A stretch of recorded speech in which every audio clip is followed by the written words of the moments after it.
안녕하세요. 다정톡 진행하고 있는 랩 2050 이원재입니다. 오늘은 미래의 일에 대한 이야기 좀 이어가 보려고 하는데요. 재밌는 분을 한 분 모셨어요. 미래의 일을 이야기하는데 노동에 대한 이야기잖아요. 근데 고전을 통해서 여러 가지 고전을 통해서 그 이야기를 재미있게 신문에서 풀어내주고 계신 분인데요. 신문 기자이시면서도 공인 노무사이시면서 노동 전문 기자라는 타이틀을 갖고 계신, 어찌 보면 우리나라에서 굉장히 특이한 분인데 이분과 함께 오늘 노동과 고전과 미래의 일 연결된 이야기 좀 나눠보도록 하겠습니다. 강진구 경향신문 노동 전문 기자님 모셨습니다. 안녕하세요. 네, 안녕하세요. 네, 오늘 강진구 기자님하고는 이런 이야기를 좀 해보려고 합니다.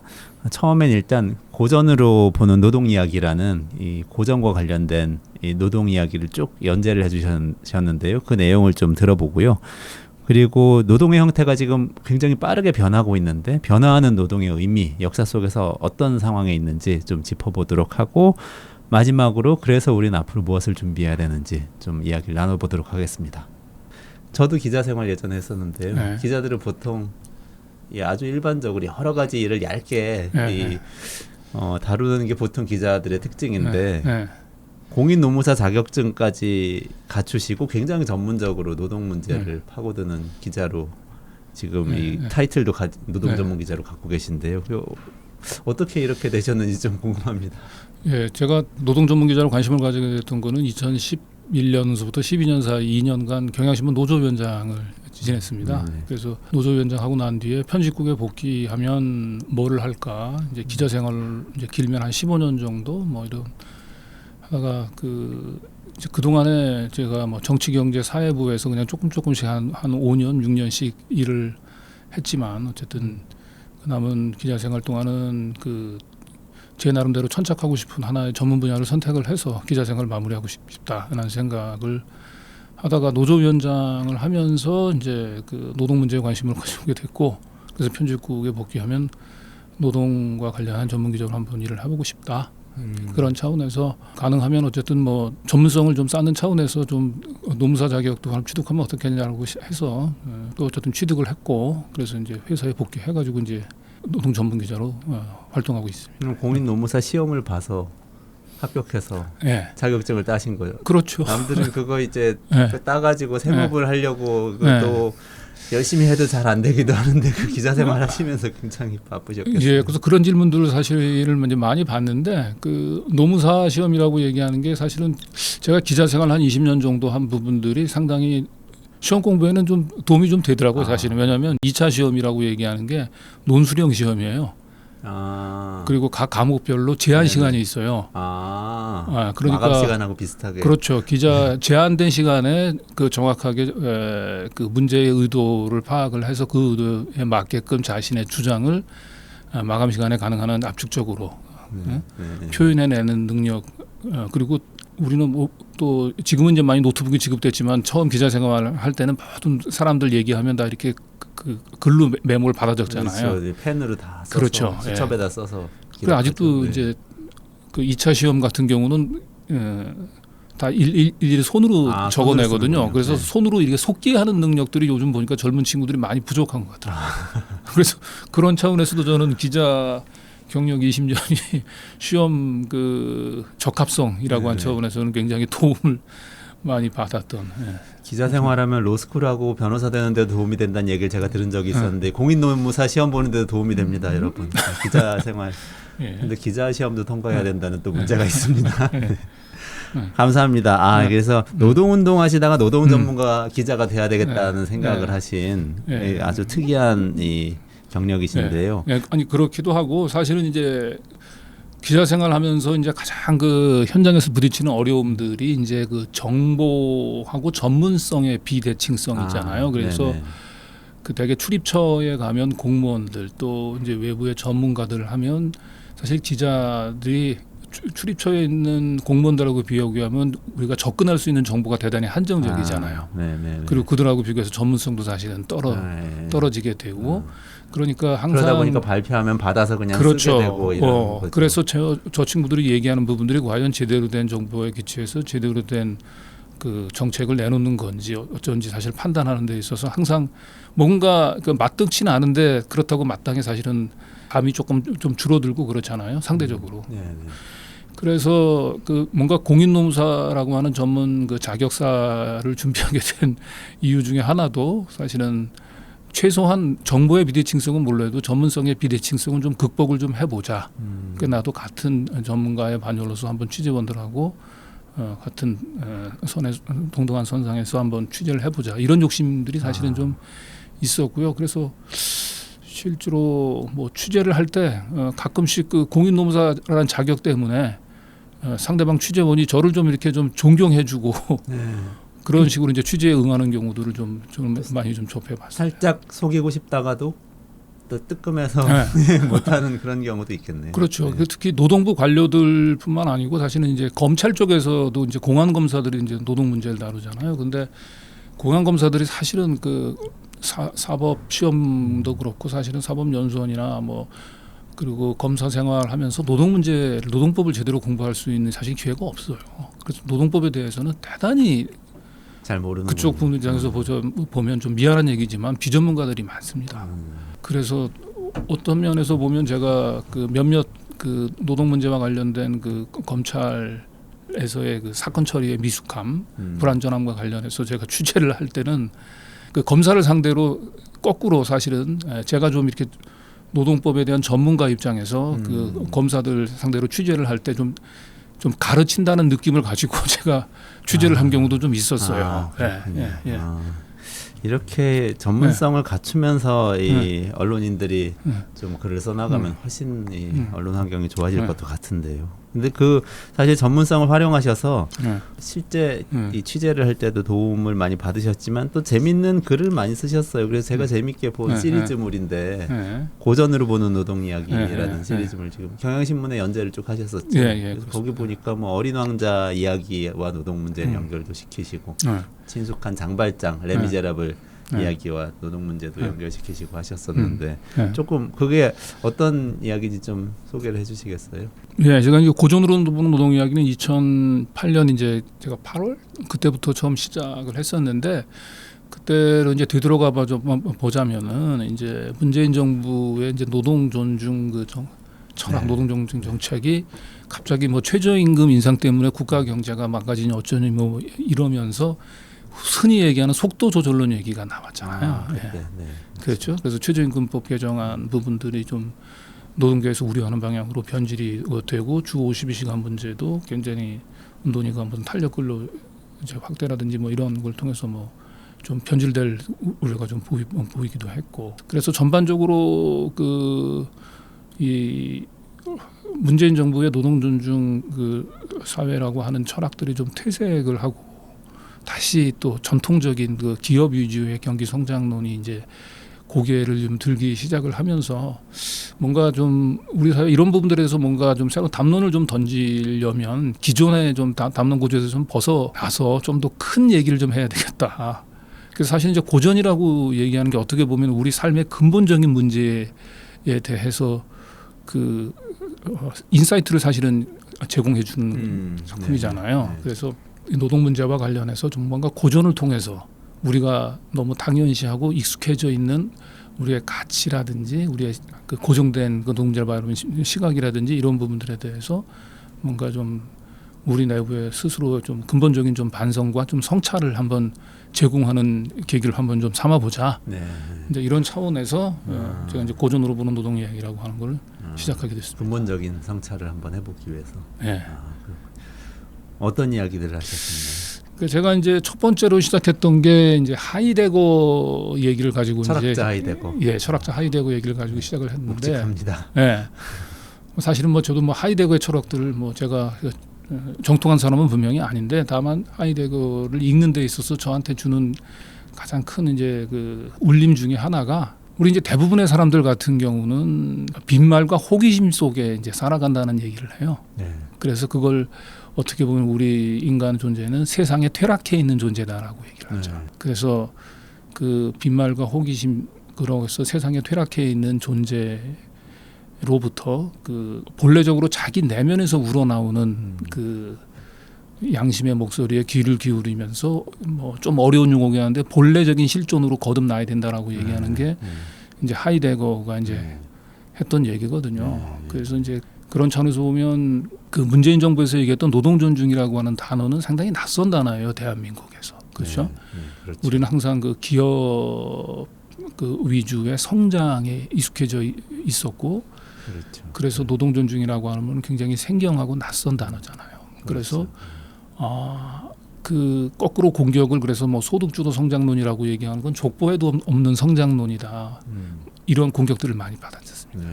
그래서 그런 공격들은 어떻게 보면 우리 사회를 지배하는 주류적인 담론, 지배적인 담론.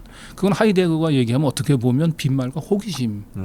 그래서 그것으로부터 깨어나서 우리가 놓치고 있는 정말로 중요한 가치, 인간의 본래적인 실존의 문제 이런 부분들을 되돌아보기 위해서는 사실은 거꾸로 족보에 없다라고 얘기하는 부분들이 거꾸로 보면 기존의 그 빈말과 호기심, 우리 세상을 지배하는 그거로부터 벗어나서 뭔가 새로운 인간의 그 가능성들을 발견한다는 차원에서 오히려 족보에 없는 얘기일수록 더 저는 귀를 기울이고 그게 인간의 본래적인 실존으로 거듭날 수 되는 계기로도 삼을 수 있다.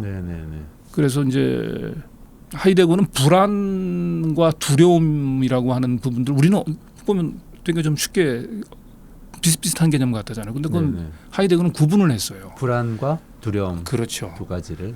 그래서 이제 어떻게 구분했냐면 이제 불안이라고 얘기하는 것은 어느 날 당연시하게 생각되던 나의 삶과 나의 가치가 어느덧 갑작스럽게 덧없게 느껴지면서 자기를 지탱해 왔던 그 가치들이 어느 날 덧없게 느껴지면서 불안이 엄습한다라고 하는. 반면에 이제 두려움이라고 얘기하는 거는 기존에 자기가 가치 있다고 느끼는 것들을 잃을까봐, 그것을 잃어버릴까봐 하는 데서 오는 것이 이제 두려움이라고 얘기를 하거든요. 그런데 하이데거는 불안이라고 하는 것은 그래서 부정적인 정서가 아니라는 거예요. 불안은 외려 새로운 자기의 고유와 자기가 잊고 있었던 본래적인 실존의 가능성을 발견하는 계기로 이어질 수 있다. 발견했기 때문에 그래서 이어질 수 있는데 두려움이라고 얘기하는 것은 결국은 기존 가치 속에서 계속해서 그 식민 지배를 받는 가운데서 그걸 놓치면 어떡할지 모르는 전전긍긍함. 그 분명히 이제 차원이 다른 얘기죠. 그래서 어떻게 보면 그 소득 주도 성장론 얘기들이 그 고용 대란이라고 하는 것들로 막 이어지면서 우리 사회 여러 가지 불안들이 많이 싹 텄잖아요. 그래서 그 불안감들이 저는 두려움으로 바뀌지 않고 그 불안감 속에서 그 우리가 너무 당연시하게 왔었던 기업 위주의 성장론, 삼성 신화, 재벌 공화국 이런 그로부터 벗어나서 진정한 노동 존중 사회로 우리 사회가 가기 위한 새로운 성찰을 할 수 있는 차원에서의 불안감이라고 얘기하면 이건 나는 긍정적인 정서다 이렇게. 그래서 하이데거로 시작을 하면서 그 지금 우리가 느끼고 있는 이 불안감들을 새로운 가치들을 발견하는, 그래서 진정한 노동 존중 사회로 가는 그런 계기로 삼아야 된다. 이제 이런 좀 메시지를 좀 전달하고 싶었어요. 그래서 첫 번째 회는 그걸로 시작을 했습니다. 하이데거 얘기로. 굉장히 본질적인 이야기를. 근데 지금 문재인 정부의 노동 존중에 대해서 말씀을 하셔서 그것하고 뭐랄까요? 아까 그 내면의 자기를 발견하는 본래적인 실존 그것하고 연결이 됩니까? 노동이라는 것과 인간의 실존이라는 것과 철학적으로. 그러니까 이제 하이데거는 아무래도 이제 개별적인 존재의 천착을 이제 했던 거고, 이제 노동 존중은 하나의 이제 그 공동체의 문제이긴 하잖아요. 그래서 사실은 제가 그렇게 하이데거의 해석을 그렇게 우리가 그 우리 사회 공동체의 가치에 대한 불안으로 이렇게 까지 해석을 한 부분들을 보면 뭐 하이데거가 어떻게 생각할지 모르겠습니다. 그러나 이제 제가 하이데거가 얘기한 것 중에 하나가 이제 뭐냐면 그 언어는 존재의 집이라고 얘기한 게 있습니다. 언어는 존재의 집이라고 얘기하는 거. 그러니까 어떻게 보면 존재가 생기고 난 뒤에 뭐 언어가 뒤에 발생한 것이 아니고, 거꾸로 보면 언어 자체가 이미 하나의 먼저 새로운 가치들을 담고 있고, 그 언어를 사용함으로써 가치를 내면화한 한다는 차원에서 이제 언어는 이제 존재의 집이다라고 하는 얘기를 했는데 그런 차원에서 보면 이제 노동 존중이라고 얘기하는 약간 낯선 단어 있잖아요. 네. 나는 그런 언어 자체를 우리 사회에 어쨌든 뭐 새로운 담론, 새로운 언어로 등장시킨 것 자체가 대한민국을 살아가는 그 개별적인 존재들에게 새로운 집들을 한번 제공해 줄 수 있는 가능성을 한번 난 제시해 준 게 아닌가. 네.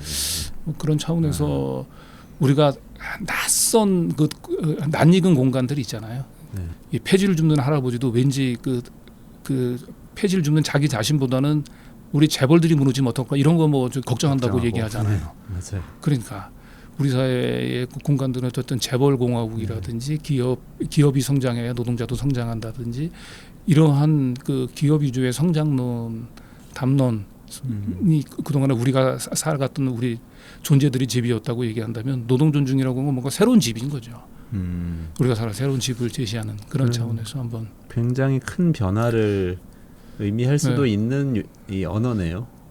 저는 그렇게 보고 그렇게. 기대를 했었죠. 네. 지금 말씀하신 대로라면 근데 이런 의문이 네. 좀 들 수도 있을 것 같아요. 네. 듣는 사람에 따라서 노동이 그러면 나는 노동이 굉장히 고통스럽고 지겨운 것인데 사실 먹고 살기 위해서 어쩔 수 없이 하는 것인데 지금 이분은 그게 어떻게 보면 그 그렇죠. 고역을 견뎌내는 것이 삶의 본질이라고 얘기하는 게 아닌가 이런 생각을 할 수도 있을 것 같은데 그러니까 노동이라는 단어에 대해서 지금 예, 그렇죠. 우리 사회에 있는 그러니까 노동이라고 하는 부분들이 굉장히 힘들고 고통스럽지만 먹고 살기 위해서 해야 되는 일로 보통 우리가 노동을 흔히 생각을 하지 않습니까? 근데 사실 노동이라고 하는 단어가 이렇게 항상 그 고통스럽고 뭐 먹고 살기 위해서 어쩔 수 없이 해야 되는 일로 생각되는 것 자체가 노동 존중이라고 하는 부분들 사회가 추구해야 될 기본적인 나는 가치를 보여준다고 하는 겁니다. 그러니까 결국은 노동이라고 하는 부분들의 변화가 단순히 먹고 사는 문제의 해결이 아니고 노동의 변화 자체가 우리 삶의 변화로 좀 나는 이어질 수 있다. 이제 이렇게 생각을 하고 있고요. 그래서 노동이 단순히 그 먹고 살기 위한 생계 수단으로서 힘들고 고통스럽지만 어쩔 수 없이 해야 되는 일이 아니고 우리 삶에 굉장히 가치 있고 나의 삶의 의미를 부여해주고 나의 정체성을 찾게 해주는 그런 활동으로서의 노동에 대한 인식의 변화 그런 부분들이 어떻게 보면 우리 진정으로 우리가 이제 노동 존중이라고 하는 그 담론 속에 담아내야 될 내용이 아닌가 개인적으로 뭐 그렇게 생각을 합니다. 근데 역사적으로 생각해 보면 딱 떠오르는 노동하면 떠오르는 게 노예 노동도 떠오르고 그다음에 자본주의 딱 진입했다고 생각하면 강제 노동은 아닌데 뭔가 생계를 저당 잡혀 있기 때문에 그렇죠. 노동력을 팔아야 되니까 하는 것 이렇게까지는 돼 있는데 그러면 예를 들면 지금 말씀하신 거는 역사적으로 그 다음 단계의 어떤 상황을 말씀을 하시는 건가요? 그렇죠. 그런데 이제 그 노동의 어떻게 보면 아까 제가 얘기했던 노동의 꿈일 수도 있을 것 같긴 한데 노동의 그 현실태로서의 꿈이 그 현실화된 적은 역사적으로 지금까지 뭐 제 기억엔 존재하지 않았던 것 같아요. 그런데 노동의 꿈은 어쨌든 그런 가운데서도 항상 그 존재해 왔었고 그 역사적으로도 훑어보면 사실은 노동의 부정적인 정서는 우리 좀 구약 성서에도 사실은 그대로 집약이 돼 있어요. 이제 구약 성서에 보면 우리가 아담과 이브가 그 하나님의 명을 어기고 선악과를 따먹은 죄로 저주를 받잖아요. 그 저주의 내용이 너희들은 평생 이제 땀을 흘려야 그리고 저 흙을 손에 흙을 묻혀야 먹고 살 수 있을 것이다라고 하는.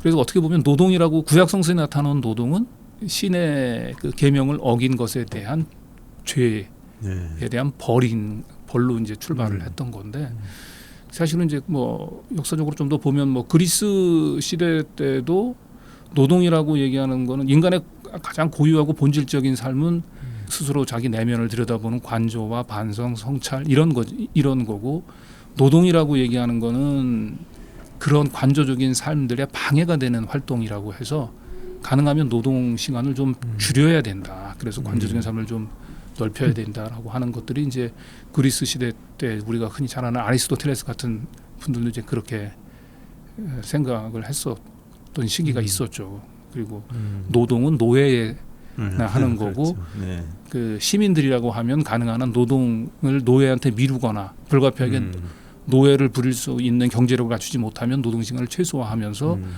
그 아크로폴리스 이런 맞아요. 그에 와서 우리 공동 세계에 대해서 그 아름다움에 대해서 탁월함과 위대함에 대해서 토론하는 것이 맞아요. 인간의 본질적인 삶이다. 그래서 노동은 본질적인 삶들을 이제 영위하기 위해서 어쩔 수 없이 해야 되는 거긴 하지만 거기에 파묻혀서는 안 된다. 그래서 가능하면 노예에 미루자. 그래서 노예한테 못 미루면 가능한 노동을 줄이자라고 하는 것이 고대 그리스의 이상이었던 것 같고요. 근데 이제 이게 그 근대로 이제 넘어오면서 이제 얘기가 조금 뭐 길어지긴 합니다만은 이제 노동에 이제 뭔가 좀 복권이 이루어지기 시작한 건 마르틴 루터가 종교개혁 할 때 거기서는 이제 노동이라고 표현은 직업이라고 얘기했는데 이제 직업이라고 얘기하는 것은 하느님이 내린 그 이웃 사랑을 실천하기 위한 하나의 중요한 그 계명의 실천이다라고 얘기를 했어요. 미션으로 해석을 한 거죠. 그렇죠. 그러면서부터 이제 직업, 이제 노동이 율법 하나님의 계명을 실천하는 하나의 고귀한 활동으로 사실은 이제 복권은 됐는데 그런데 이제 루터는 거기서 이제 뭐 축적까지 그리고 워커홀릭까지 얘기하지는 않았잖아요.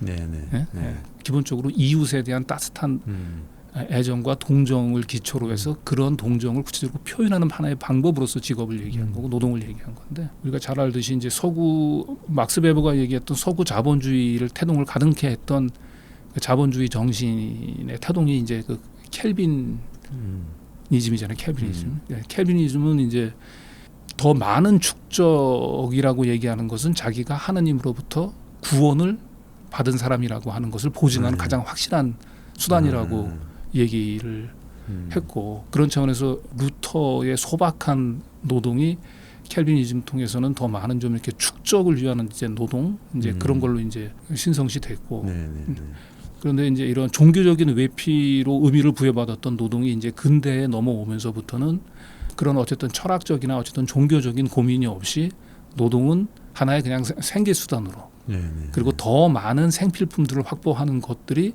마치 인간 활동에 있어서 가장 중액적인 활동인 것처럼 당연시하고 되고 있잖아요. 그래서 그렇죠. 사실은 지금 보면 어떻게 보면 우리 사회에 있어서 가장 중요한 활동은 지금 보면 뭐 먹고 사는 문제로 이제 귀결이 되는데 먹고 사는 문제가 중요하지 않다는 것은 아니지만 먹고 사는 문제가 인간의 삶의 전부는 분명히 아니잖아요.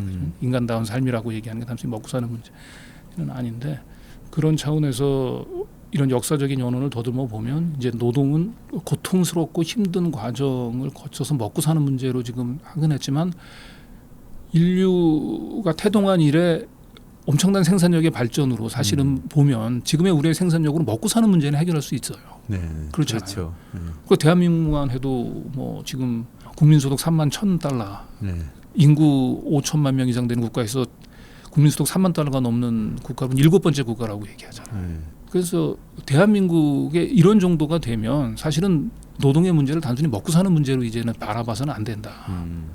먹고 사는 문제를 좀 넘어서서 노동이라고 하는 부분들을 뭔가 좀 새로운 시각으로 그 인간의 삶의 의미를 부여하는 활동으로 이제는 조금 더 본질적이고 좀 품위 있는 좀 고민을 우리가 할 수 있는 정도의 물적인 토대는 좀 확보된 게 아닌가. 이제 그런 저는 그 개인적으로 그렇게 생각합니다만은 여전히 우리 사회의 노동의 지배적인 담론은 노동 문제 위에 먹고 사는 문제로 귀결이 되죠.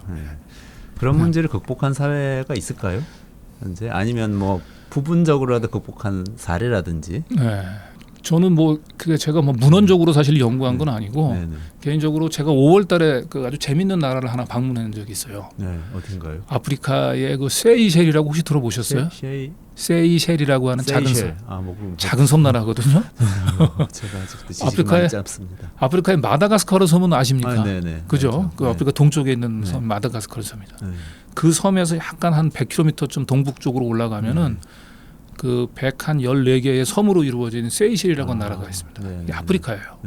근데 이 아프리카에서 이 나라가 유일하게 쿠바하고 스웨덴식 사회복지 국가를 실현하고 있는 나라다.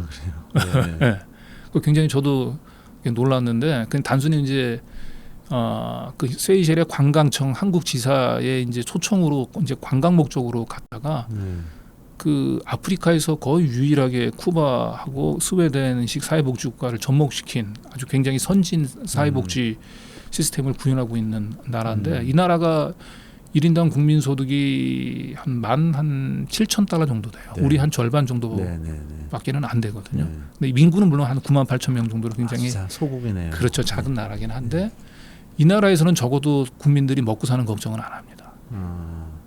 그 먹고 사는 걱정을 하지 않는 이유는 교육이 대학교까지 전부 무상 교육이죠. 네. 그다음에 100% 의료 무상 의료예요. 그러니까 의료 보험료라는 것 자체를 안 내는 거예요.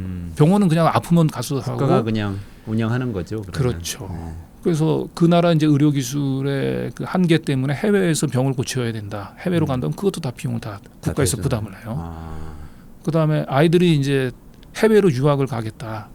그럼 유학 비용도 대줘요. 아 그래요.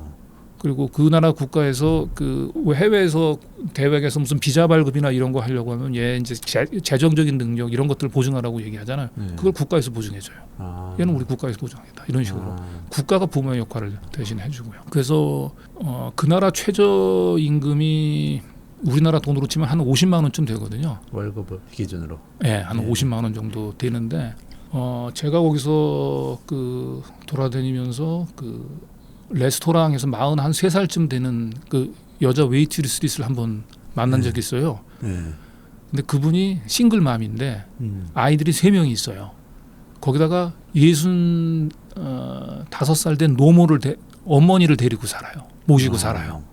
한국에서 근데 그분의 월급이 얼마냐면 우리 돈으로 한 70만 원쯤 돼요. 네, 근데 생활이 됩니까? 그 우리는 상상이 안 가잖아요. 70만 원으로 싱글맘이 아이들 3을 데리고 65살 되는 부모를 모시고. 그러게 말이에요. 도저히 안 될 것 같아요. 예, 그래서 제가 그분한테 아니 그걸로 삶이 되냐?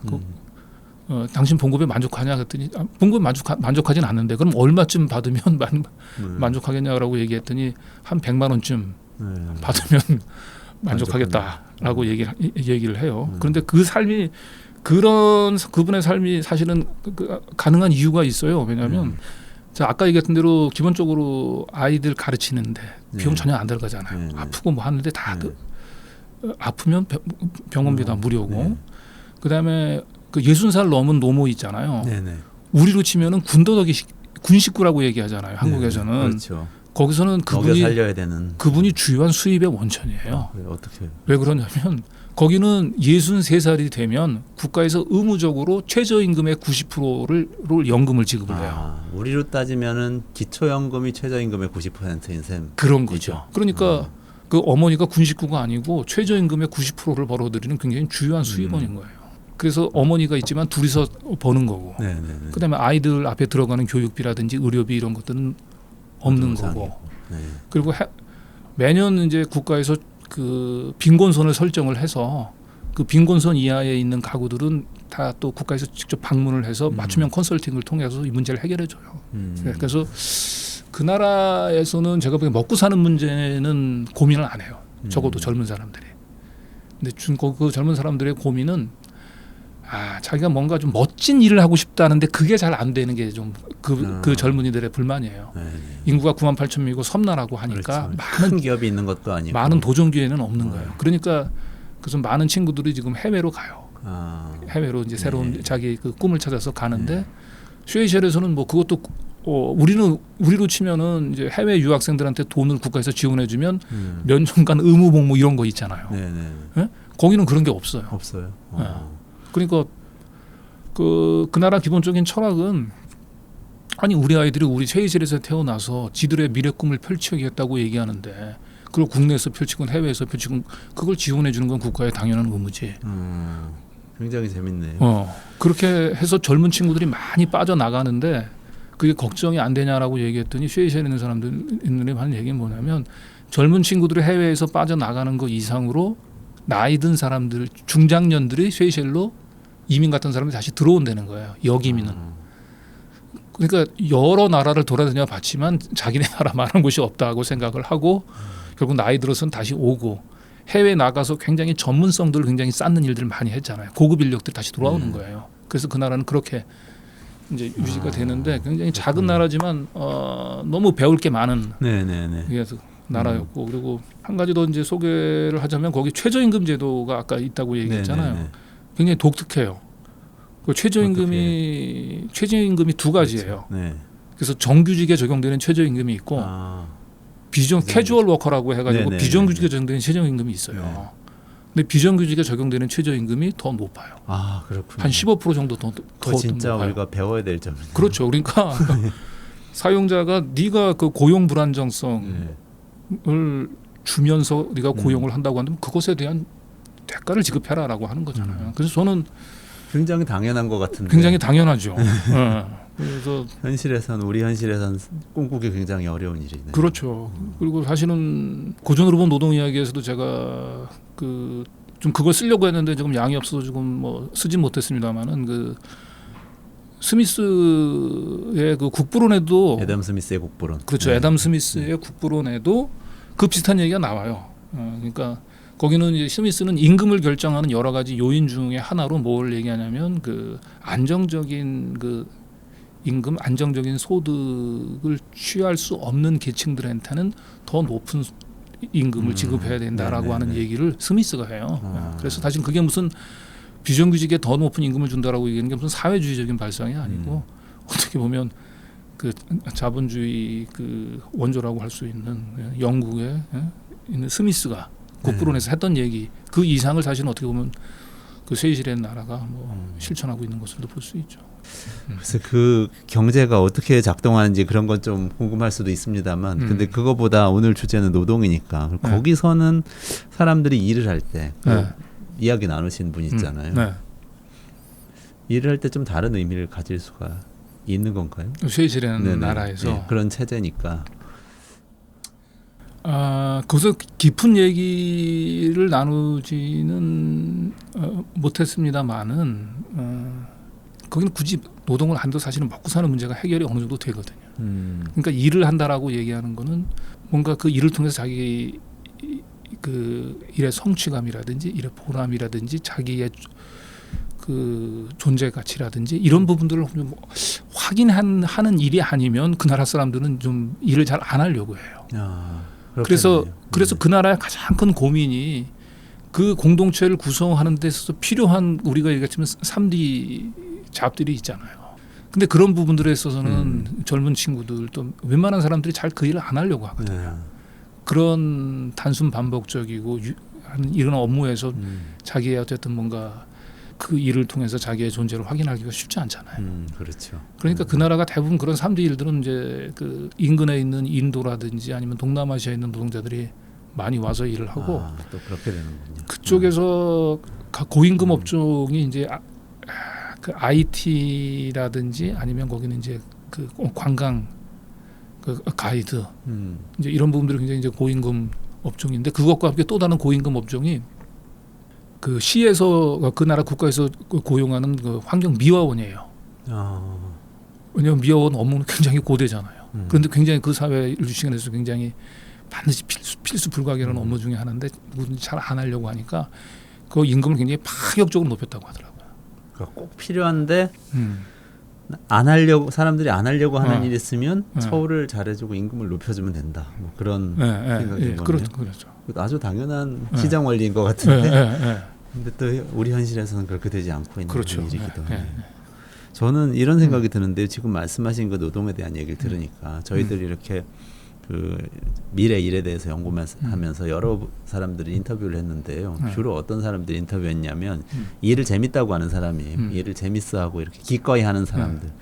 이 사람들이 크게 보면 몇 가지 유형이 있더라고요. 한 가지 유형은 어떻게 보면 굉장히 자본주의 사회에 최적화되어 있는 사람인데 예컨대 데이 트레이딩 같은 걸 하는 사람이죠. 그러니까 그건 자기 입장에서는 일인데 너무 재밌는 거예요. 근데 뭐가 재밌냐면 돈 버는 게 재밌는 거죠. 그 일 자체가 어떤 뭐 본인이 옛날부터 취미 생활로 그걸 해온 이런 건 아닌 거죠. 이 우리 사회가 자본주의 시스템이 나한테 부여한 일인데 그걸 성공하니까 너무 재밌어서 더 많이 일하고 하는 사람. 그리고 또 한 가지 유형은 어떤 거냐면 이거는 진짜로 그 일 자체가 재밌는 장인처럼 뭔가 수공예를 하는데 그렇죠. 만드는 것 자체가 재밌기 때문에 팔리건 안 팔리건 이 사람은 상관이 없는 거예요. 이렇게 해서 일하는 사람이고 또 한 가지 유형은 뭐냐면 사회운동가 같은 사람인데 이게 막 나가서 이렇게 사람들 설득해서 바꾸고 이런 게 너무 재밌는 거예요. 이렇게 저희는 한 3가지 유형 정도를 발견을 했거든요. 근데 말씀하신 게 좀 좋은 노동이다. 일이 어떤 그냥 생계 수단이 아니고 활동이라고 할 때는 어떤 것들에 해당이 됩니까? 이게 다 해당이 되는 겁니까? 아니면 좀 다른 점들이 있습니까? 예, 그 질문과 관련해서 제가 이제 그 인용하고 싶은 하나의 고전이 이제 한나 아렌트가 얘기했던 인간의 조건이라고 하는 네네. 책. 예. 그 한나 아렌트는 인간의 조건에서 인간의 활동을 3가지로 구분을 합니다. 그래서 노동과 작업과 행위라고 구분을 하죠. 그러니까 노동이라고 얘기하는 거는 인간이 어쨌든 자연 세계에서 생존을 위해서 어쩔 수 없이 해야 되는 활동, 그걸 노동으로 구분을 하고요. 작업이라고 얘기하는 거는 인간이 자기 나름대로의 그 인공 세계를 구축하는 거죠. 도구를 사용을 해서. 그리고 이제 마지막으로 행위라고 얘기하는 거는 우리가 살고 있는 공동체를 더 나은 세계로 발전시키기 위해서 토론을 통해 가지고 더 새로운 일을 이제 모색을 하는 거. 이게 이제 행위라고 얘기를 하는 거예요.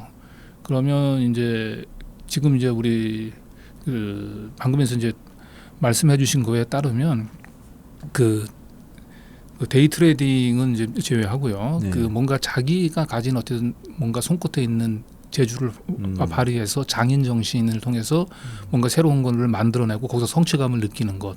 이거는 한나 아렌트가 얘기했던 3가지 활동 중에 작업과 가까울 거예요. 그렇군요. 작업. 네네네.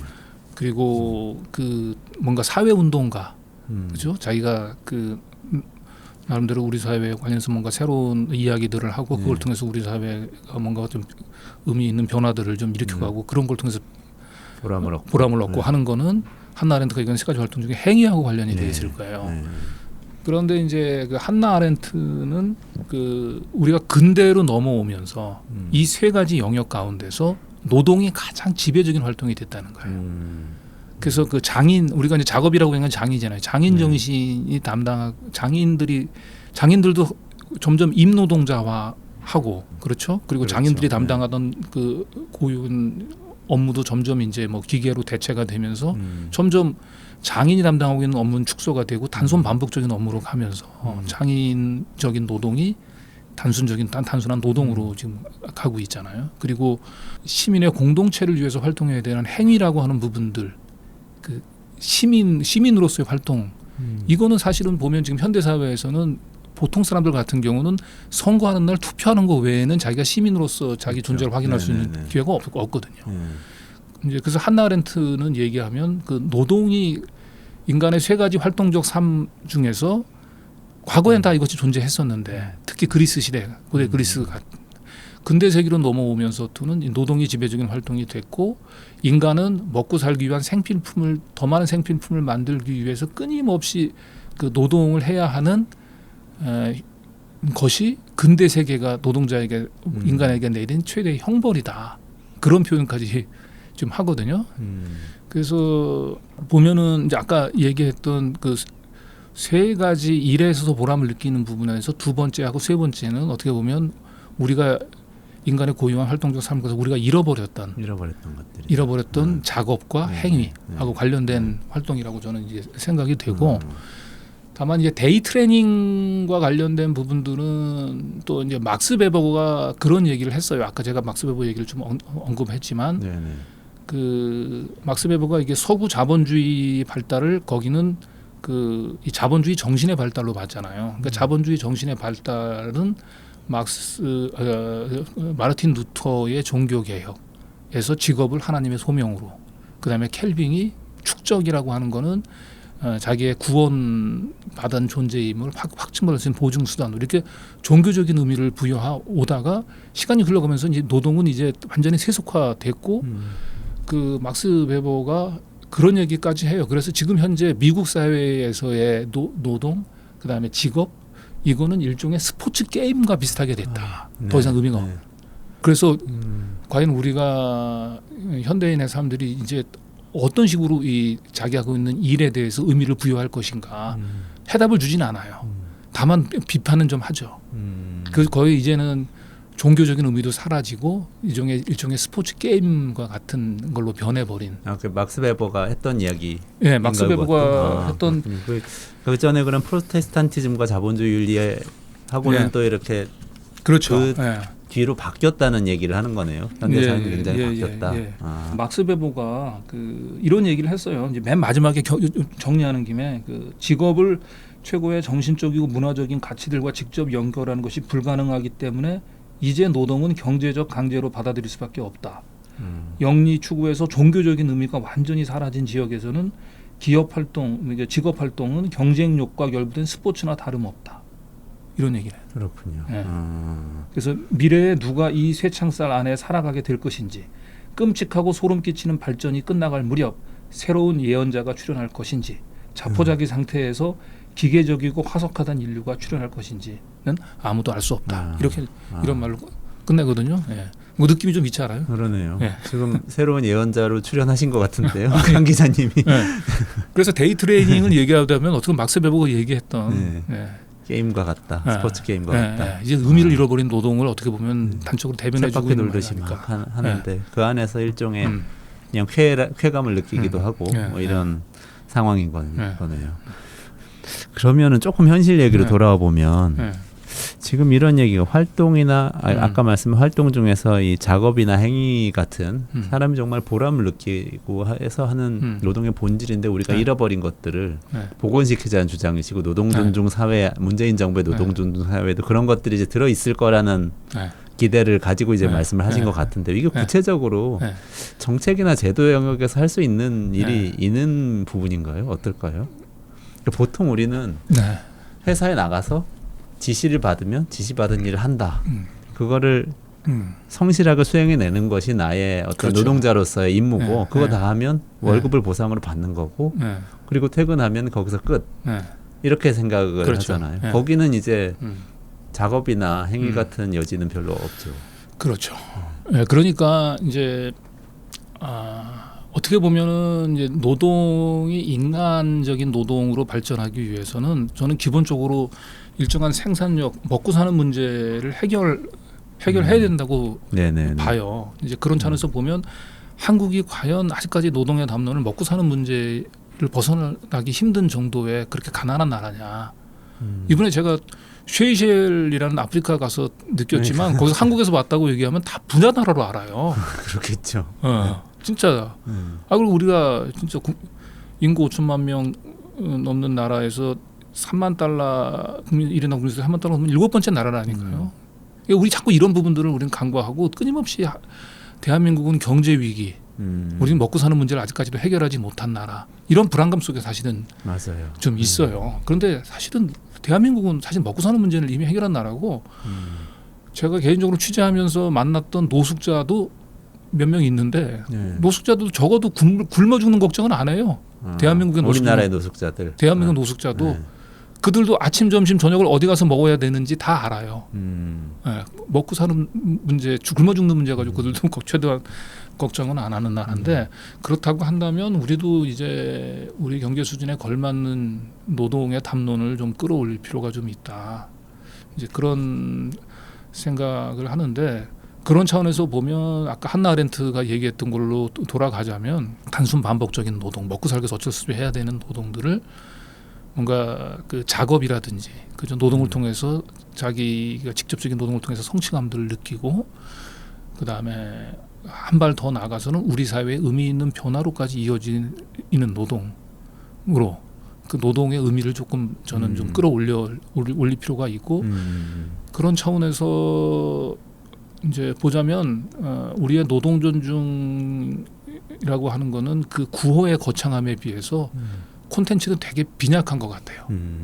저는 그건 이걸 기본적인 철학의 빈곤에서 왔다고 보는데 여전히 노동 존중이라고 하는 부분들을 먹고 사는 문제에서 벗어나지 못하고 있어요. 우리는 그러니까 그렇죠. 안정적인 그리고 좀 소득이 보장이 되는 그런 일자리들을 많이 양산해내야 된다.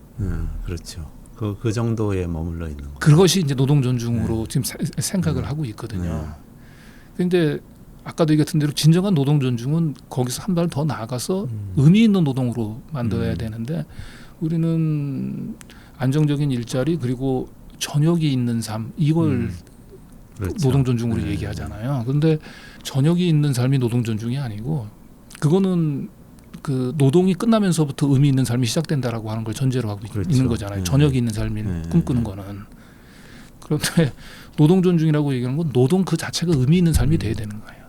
노동이 저녁이 있는 삶이 아니라 노동이 의미 있는 삶을 만드는 것이 저는 진정한 노동 존중이라고 이렇게 보는 거죠. 그래서 저는 구체적인 정책을 얘기하기에 앞서서 우리가 노동 존중이라고 하는 것에 대한 정확한 철학적 정립이 좀 필요하다고 보는 겁니다. 그런 차원에서 저녁이 있는 삶이 아니고 노동이 의미 있는 삶으로 바꿔줘야 된다. 우리의 노동을 바꿔줘야 된다. 이제 그런 차원에서 보면 최저임금이나 주 52시간 이런 의미도 사실은 그 다른 의미로 사실은 좀 부여해야 될 필요가 있는 거예요. 최저임금이라고 얘기하는 건 단순히 먹고 사는 문제가 아니고 사람이 뭘 해도 내가 먹고 사는 문제는 무슨 일을 해도 먹고 사는 문제는 해결할 수 있다. 그렇죠. 그러니까 정말 내가 하고 싶은 일을 하게끔 만들어주는 그런 차원에서 최저임금 문제도 좀 바라볼 필요가 있다는 거죠. 하고 싶진 않지만 먹고 살기 위해서 어쩔 수 없이 해야 되고 여기서 잘리지 않으려면 계속해서 위에 사람들 눈치 보고 노예처럼 일을 해야 되고 이런 것에서 내가 뭘 해도 이제 내가 먹고 사는 문제는 걱정 안 하고 내가 최소한의 내 생활은 유지할 수 있다라고 하는 자신감. 그래서 당신들이 하고 싶은 일을 찾아서 해라. 그럴 때 이제 노동의 본래적인 의미가 살아나는 거고 그런 것들을 보장해주는 차원에서 저는 최저임금 문제를 접근해야 된다고 봅니다. 그래야 사실은 진정한 노동 존중 의미에서 최저임금을 바라보는 의미가 된다고 보고요. 그다음에 일터에서의 민주주의가 굉장히 중요하다고 저는 봅니다. 노동 존중을 위해서는. 일터 안에서의. 그렇죠. 네. 그러니까 위에서 무조건 시키는 대로 노예적으로 노예의 노동이 아닌 그 일하는 사람들이 스스로 창의적이고 능동적으로 노동을 하나의 주인으로서 일을 하도록. 그러면 이제 의사결정에 있어서 가능한 어쨌든 그 평등함들을 이제 보장을 해줘야 되는 거고 그런 차원에서 노동조합이 사실은 존재가 필요한 거고 노동이사제 문제도 역시 그런 차원에서 사실은 얘기가 돼야 되는 거죠. 그런데 보면 지금 우리의 이제 노동조합이라고 얘기하는 거는 어떻게 보면 그 경영자들이 결정하는 기업의 고유한 의사결정이잖아요. 뭔가 새로운 신상품을 개발한다든지 공장을 이전한다든지 뭐 심지어 뭐 폐업을 한다든지 이런 부분들은 경영자의 고유 결정인 거고 그런 부분들을 위해서 노동조합이 반대를 하고 파업을 한다 그러면 대한민국은 불법이에요. 불법이죠. 불법 파업이 되잖아요. 그러니까 임금 투쟁만 해야 되는 임금 투쟁만 해야 되는 거예요. 밖으로 투쟁만 해야 되는 거예요. 그러니까 일터도 어떻게 보면 시민으로서 일하는 시민이 살아가는 중요한 공간이고 어떻게 보면 제일 중요한 공간일 수 있어요. 투표장보다. 그렇죠. 근데 거기서 시민으로서의 고민을 펼치기 위해서 노동조합을 가지고 활동함에 있어서는 그렇지 못하게 만들잖아요. 지금 우리는. 밥그릇 투쟁을 넘어서는 우리 사회의 공동선을 실현하기 위한 투쟁은 불법 투쟁이 되어요. 그러니까 굉장히 좀 그런 차원에서는 좀 안타깝죠. 그래서 사실은 뭐 어떻게 보면 ILO 무슨 기본 협약 얘기도 많이 나오긴 하지만 그 기본적으로 노동자를 하나 일하는 시민으로서 시민권을 부여하는 차원에서 노동조합의 활동들은 우리 사회 공공선을 실현하는 노동조합의 사회적인 책임을 얘기하자고 한다면 그런 걸 고유한 노동조합의 활동으로 인정을 해주는 것을 출발해야 되고. ILO 기본 협약에 그 내용들이 들어 있습니까? 제가 뭐 ILO 기본 협약을 제가 명확히 들여다보지 않아서 그렇긴 하지만 흔히 포괄적인 근로 조건을 개선하기 위한 노동조합의 활동의 자유는 보장이 돼야 된다라고 얘기를 하거든요. 근데 포괄적인 우리는 근로 조건이라고 하면 경제적인 걸 넘어설 수 그렇죠, 있다는 그렇죠. 근데 얘기인 우리는 근로 조건이라고 하면 대단히 그냥 뭐 임금이라든지 복지라든지 이런 경제적인 생활 개선의 문제로만 접근을 하는 게 이제 그런 점에서 안타깝죠. 저는 아까 그 한나 아렌트 인간의 조건 얘기부터 자발적인 활동을 굉장히 강조하시니까 사실 계속 생각나는 게요. 이제 조직에서 일하는 분들도 있지만 사실 계속 생각나는 분들은 프리랜서나 1인 기업가 같은 분들이거든요. 이분들은 근데 사실 말씀하신 여러 제도에 대상자가 안 되는 안 되는 경우가 대부분이잖아요. 네, 최저임금도 뭐 프리랜서가 최저임금 적용받을 그렇죠. 수 없는 네, 것이고 네, 네. 노동조합도 뭐 마찬가지고 그렇죠. 네. 이런 분들이 근데 사실 대부분 보면은 직장에서 그렇게 비자발적으로 막 생계를 위해서 일을 하다가 그걸 못 참고 나는 자발적으로 내가 원하는 활동으로서 노동을 하겠어 하고 나온 분들이 사실 굉장히 많은 것 같아요. 네, 네. 근데 이제 현실이 이렇게 팍팍하다 보니까 또 쉽지 않기도 하고 나와서 더 생계 노동이 돼버리는 경우도 있고 그런 것 같은데 이런 부분을 좀 보완할 수 있는 방법은 없을까요? 어떻게 보면 이제 그 전형적인 이제 노동과 이제 자유로운 노동을 이제 구분하자면 이제 지금까지 전형적인 노동이라고 하는 건 출근 시간, 퇴근 시간이 정해져 있고, 그다음에 근로제공 장소가 정해져 있고, 그다음에 누군가의 지휘 감독을 받아서 이제 노동을 하고, 흔히 노동법으로 얘기하면 이제 종속적 노동이라고 얘기를 하고, 그런 종속성이 사실은 인정이 안 되면 우리 이제 현행 법에서는 법의 보호를 사실은 못 받아요. 왜냐하면 노동법의 보호를 받으려면 노동자로 인정이 돼야 되는데 노동자로 인정이 되려면 종속적 노동을 전제로 하고 있거든요. 네. 그럼 모순이 있는 거 아닌가요? 아까 우리가 얘기했던 그렇죠. 그러니까 저는 그래서 네. 지금 현행 법이 그런 우리가 미래의 일이라고 하는 것들을 담지하기 위한 법 구조로는 좀 부족하다고 좀 보는 거죠. 뭔가 개선해야 될 여지가 있다라고 보는 거고 어떻게 보면 이제 미래의 그 노동이라고 얘기하는 부분들은 어떻게 보면 종속성보다는 자율성들을 강조하는 방향으로 점점점 진행이 되고 있잖아요. 네네. 그래서 그런 차원에서 보면 우리의 노동법으로부터 보호를 받을 수 있는 노동의 영역이 점점 줄어들 가능성이 매우 높습니다. 네. 4차 산업혁명 플랫폼 그렇죠. 노동 뭐 이런 이야기하고 연결된 이야기 그런 거죠. 예. 그리고 또 한편으로는 이러한 산업 구조의 변화, 그다음에 우리가 뭔가 노동의 어쨌든 의미 있는 변화를 위한 어쨌든 노동의 자율성 확보 이런 차원의 뿐만 아니고 그 실질적으로는 종속적인 노동임에도 불구하고 노동법의 규제로부터 벗어나기 위해서 탈법적으로 네네. 그 강제적인 그 자율 노동의 외피를 씌운 실질적인 종속 노동 이런 부분들이 또 굉장히 한편에서 많아지고 있잖아요. 네네. 그게 흔히 얘기하는 이제 간접 고용이라고 얘기하는 네네. 그리고 뭐 흔히 그 영화계에서 뭐 그렇죠. 사내하청 이런 것들이죠. 그러니까 영화계나 뭐 드라마, 방송국에서 많이 얘기하는 흔히 얘기하는 프리랜서들. 네네. 그렇죠. 그 뭐 방송국 뭐 가끔씩 뭐 출연해 보셨던 네네. 경험이 있으면 알겠지만 거기 방송국에 들어가서 자리에 앉아가지고 자기가 뭔가 얘기를 하는데 관여된 스태프들이 얼마나 많습니까? 맞아요. 그 스태프들 가운데서 아마도 정규직은 10% 미만일 거예요. 맞아요. 네. 그리고 비정규직 가운데서 상당 부분들은 프리랜서로 일을 하고 있어요. 네. 그런데 그분들이 실질적인 프리랜서 아니잖아요. 네. 그분들이 자유롭게 업무를 선택을 하나요? 자유롭게 출퇴근 시간을 정하나요? 그런데 그 계약서를 근로계약이 아닌 뭐 업무 위탁이라든지 그냥 프리랜서라든지 이런 식으로 계약서를 작성해 버리면은 실질적으로 근로자와 동일한 업무를 수행함에도 불구하고 대개 프리랜서 계약을 맺었다는 이유 또는 업무 위탁이라고 하는 계약을 맺었다는 이유로 상당 부분들은 이제 노동법 밖으로 밀려나거든요. 예. 노동 보호 밖으로. 네네. 그래서 그런 부분들은 일차적으로 막아줘야 되는 거죠. 네네. 그런 부분들은 그럼 편법적으로 노동법의 테두리를 벗어나려고 얘기하는 그러한 그 편법적인 움직임들에 대해서는 분명히 제동을 걸어줘야 되는 거고요. 네네. 그건 4차 산업혁명과 네네네. 상관이 없이. 네.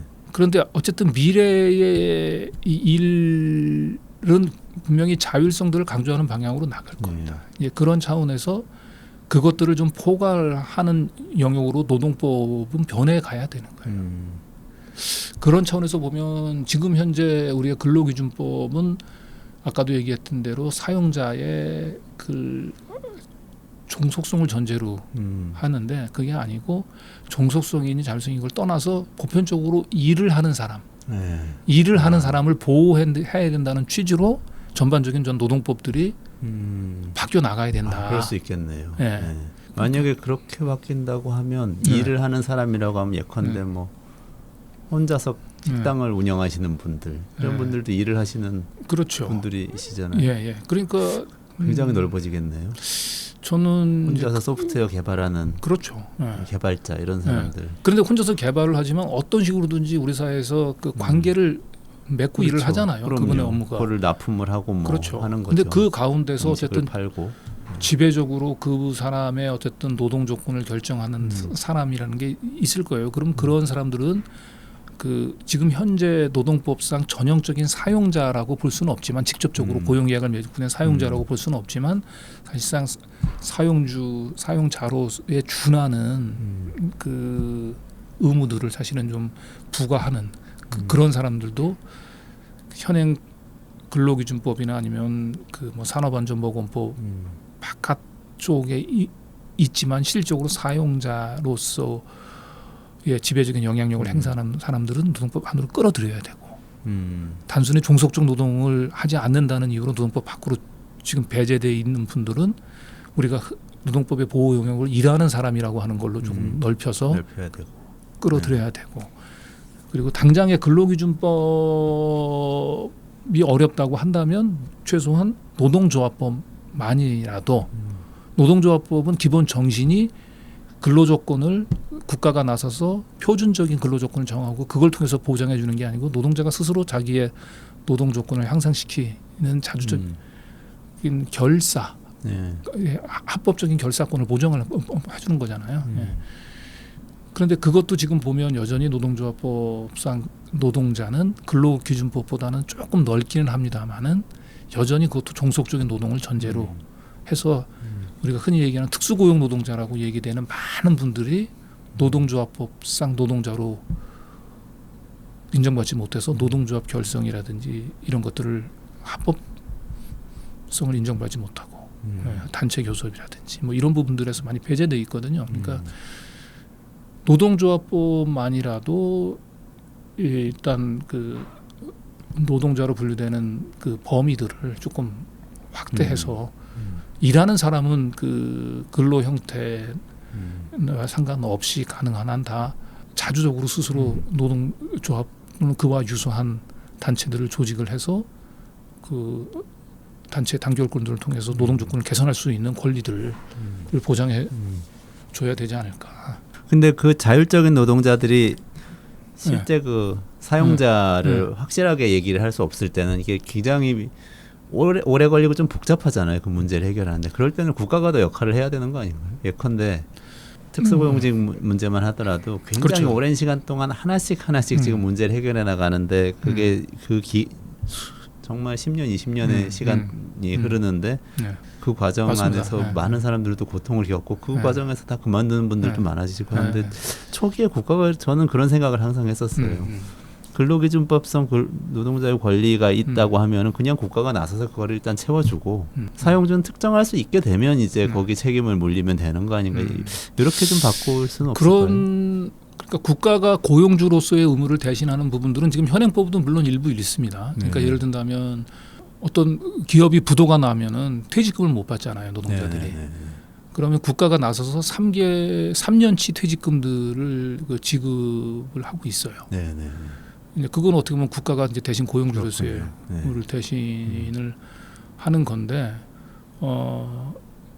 일단은 지금 말씀하신 것처럼 그 점점 이 노사 관계에 있어서 사용자와 노동자와의 노동 조건을 결정하는 지배적인 사용자가 누구인지 관계가 불명확한 부분들에 있어서는 상당 부분은 어쨌든 국가가 대신 사용자의 역할을 대신하는 것도 한 방법은 될 수 있다고 판단이 됩니다. 아까 얘기했던 대로 퇴직금의 문제뿐만 아니고 산업안전의 문제라든지 그 공통적으로 그 노동자들과 노동을 하면서 부딪히는 여러 가지 문제들, 어려움들 이런 부분들은 국가가 상당 부분 고용주로서의 역할을 대신하는 것도 또 필요하고 또 한편에서는 이건 노동법의 문제가 아니고 요즘 이제 얘기 많이 나오는 좀 기본소득의 문제도 어떻게 보면 국가가 무슨 구체적인 어떤 일을 하는 것과 상관없이 노동법의 기본소득을 노동법의 개념으로 해석을 하자면은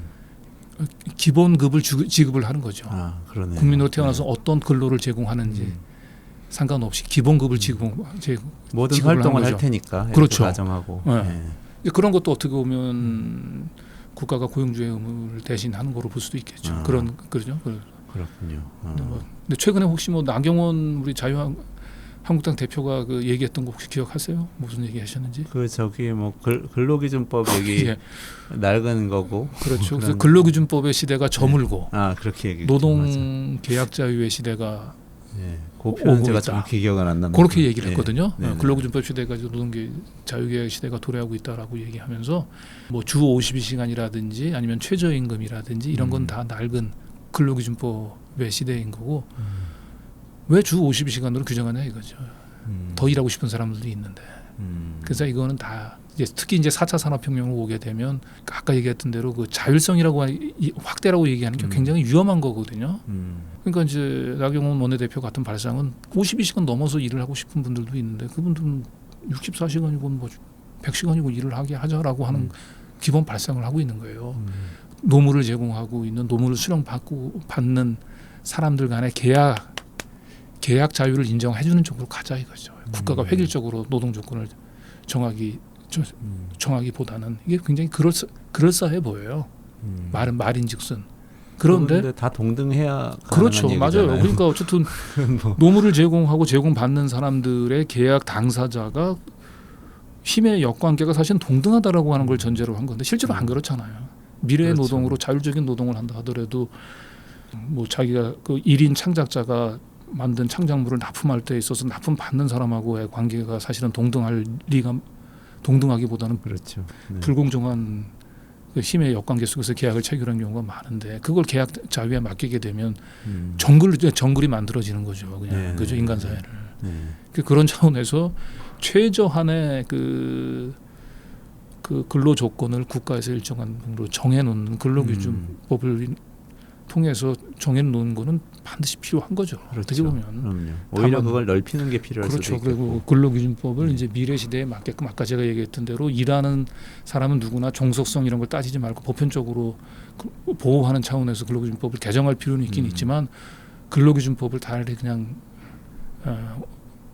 대체하고 계약자유의 시대로 가자라고 얘기하는 거는 어떻게 보면 그런 주장은 굉장히 좀 우리가 경계해야 될 주장이고 지금 얘기하신 대로 국가가 뭐 그 사용자의 영역을 좀 대신하는 문제는 아까 기본소득의 문제, 기본급 지급하는 것처럼 그런 차원에서 그런 거는 한번 이제 우리가 점점 한번 미래의 일을 고민하는 데 있어서 한번 생각해볼 굉장히 의미 있는 좀 아이디어가 아닌가 싶습니다. 굉장히 좋은 아이디어를 주셨습니다. 저희 기본소득 연구하고 있으니까 앞으로 종종 그 연결점을 항상 고민했는데 종종 좀 여쭙고 연구 방향을 좀 코치를 여쭤야 되겠습니다. 저희 오늘 시간을 오랫동안 말씀을 나눴는데 장시간 감사드리고요. 그 마지막으로 혹시 미래 일자리 변화에 우리가 개인으로서 좀 대비해야 될 점이 있을까? 이런 궁금증이 좀 있는데요. 어떨까요? 지금 노동자도 있겠고 뭐 학부모도 계실 것 같은데요. 근데 결국은 이제 노동의 미래의 일은 그러니까 자기가 먹고 살기 위한 노동이 아니고 자기의 삶의 의미를 찾는 노동이 돼야 되니까 결과적으로는 자기가 하고 싶은 일을 찾는 게 굉장히 중요할 거예요. 그러니까 지금은 미래 청년들의 꿈이 뭐 정규직이 됐잖아요. 그러니까 정규직과 비정규직과 상관없이 자기가 꿈꾸는 일, 자기가 뭘 해야 되는지를 고민하게. 그래서 어떤 일을 해야 내가 안정적으로 그 소득을 벌고 먹고 살기 편할까 이런 고민들에서 어떻게 보면 내가 잘할 수 있는 일이 뭐지? 내가 의미를 할 수 있는 일이 뭐지? 이런 걸로 아이들의 걸 고민하게 하고 부모들도 그런 식으로 아이들이 스스로 자기 내면의 가능성과 잠재력들을 발견하게끔 고민하는 시간들을 많이 주고 그런 차원에서 배려를 많이 해주는 그런 사회가 돼야 되지 않을까라고 생각을 하고요. 그리고 한편에서 보자면은 우리가 시장 그 경제에서 그 돈으로 사는 노동은 사실은 점점 그 영역은 사실은 점점 줄어들 수밖에 없다고 저는 생각은 됩니다. 그러니까 기본적으로 생산력의 발전을 통해서 그 사람들이 먹고 사는데 필요한 노동의 시간들은 점점 급속히 줄어갈 거고. 그렇죠. 그래서 시장 경제에만 의존하는 일자리들은 점점 줄어들 수밖에 없다. 그런 차원에서 보면 근데 그것이 꼭 저는 우리 인류의 재앙이 아니고 인류의 새로운 기회다라고 생각이 되는 거예요. 왜냐하면 기본적으로 한나 아렌트가 얘기로 돌아가자면 먹고 살기 위해서 해야 되는 노동의 시간들이 점점 줄어드는 거예요. 그렇죠. 그러면 굉장히 인간들이 자유롭게 자신의 창조력과 잠재력을 발휘할 수 있는 시간들은 상대적으로 많아지는 거거든요. 네. 그렇잖아요. 네. 그치? 그런 그 자유 시간, 많은 자유 시간이 그냥 실업의 고통이 아닌 뭔가 인간의 자기의 창조력과 잠재력을 발휘할 수 있는 새로운 기회의 무대로, 기회의 시간으로 활용될 수 있도록 우리 사회가 전반적으로 그 고민을 해야 되지 않을까. 그래서 네. 가능한 무슨 더 많은 일자리의 창출보다 더 중요한 것은 그 우리의 노동을 굉장히 의미 있는 노동으로 바꿔 나가는 그런 노력들이 좀 미래의 일자리를 하는 데는 우리 사회도 그렇고 개인도 그렇고 다 고민해야 될 지점이 아닐까 이렇게 생각합니다. 아, 아주 좋은 말씀 마지막으로 해주셨는데요. 어쨌든 그렇게 마음 놓고 하고 싶은 일을 찾아서 의미 있는 일을 자유롭게 할 수 있도록 또 생계를 보장하는 기본소득이라든지 보편적인 모든 일하는 사람에 대한 노동권의 보장이라든지 이런 것들은 또 이루어져야 되는 또 과제가 되겠네요. 네, 오늘 긴 시간 동안 노동의 의미와 역사와 또 고전과 연결점 이런 다양한 이야기 해주셔서 정말 감사드립니다. 많이 배웠습니다. 네, 감사합니다. 네, 감사합니다. 네.